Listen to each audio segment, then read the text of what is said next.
YouTube क्या हाल है सब दोस्तों का। दोस्तों ठीक हो। आज मैं आपको 7 एज की बैटरी चेंज करने का तरीका बताने लगा हूँ। ये देखें 7 एज, इसकी बैटरी फूल गई है। ये ऑटोमेटिक मोबाइल खुल गया है। इसके लिए आपको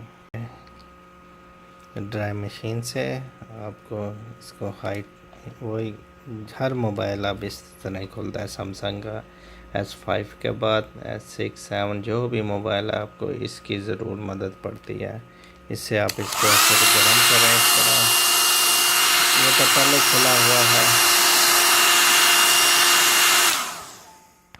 ये पहले खुला। जब आप गर्म करेंगे तो वैसे ही ये उखड़ जाएगा सारा अपनी चारों तरफ से।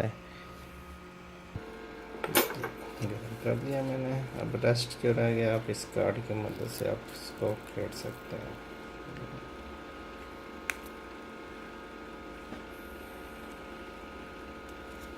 ये लोहे की चीज़ यहाँ को नहीं यूज़ करनी है आपने। लोहे की चीज़ यूज़ करेंगे तो ये क्रैक हो जाएगी, इसलिए आपको यहाँ प्लास्टिक का कार्ड वगैरह, अगर आपके पास ये कार्ड नहीं तो आप ताश का जो पत्ता होता है उससे भी इसको ओपन कर सकते हैं। लिहाजा आप जो है लोहे की चीज़ यूज़ करेंगे ये टूट जाएगा। और आपने जो काम करना है वो तोड़ने वाला नहीं करना, जोड़ने वाला करना। जी ये देखें, ये अलहदा हो गया। इसकी बैटरी देखें कितनी फूल गई हुई है और ये अलहदा हो गया। अब इसको कुछ भी नहीं, आपने सिर्फ ये नेल ओपन करने हैं। ये सारे नेल ओपन करेंगे तो आपके पास बैटरी सामने आ जाएगी। ये मैं सारे नेल ओपन करता हूँ जो जहाँ पे हैं। देखें मैंने प्लास्टिक इसके सारे साइड पे कर दिए हैं। और ये इसका जो मैंने बैटरी बाय की है ये ओरिजिनली यूज़ में है, लेकिन ये ओरिजिनल है और चलेगी भी अच्छी। इस वजह से अब इसको टेस्ट करने के लिए आपको यहाँ से उतारना पड़ेगा।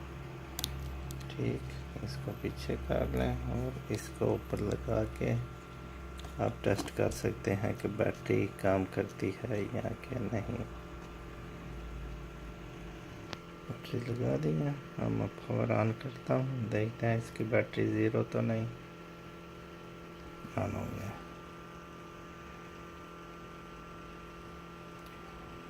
बहुत ही ईजी है, कोई मुश्किल नहीं होता किसी भी चीज़ को करने के लिए। उसकी बैटरी आराम से उतार के नहीं लगा के, ये प्लास्टिक को जहाँ से उतारा है वैसे लगा के आप, और बैक साइड पे इधर आप समद लगा लें। जहाँ पे ये डबल टेप है उसको उतार के आप समद लगा लें, या टेप के ऊपर समद लगा के आप इसको दोबारा बंद कर दें। ओरिजिनल हालत में बंद हो जाएगा। मेरी वीडियो देखने का शुक्रिया। मेरी वीडियो को लाइक शेयर और सब्सक्राइब भी करें।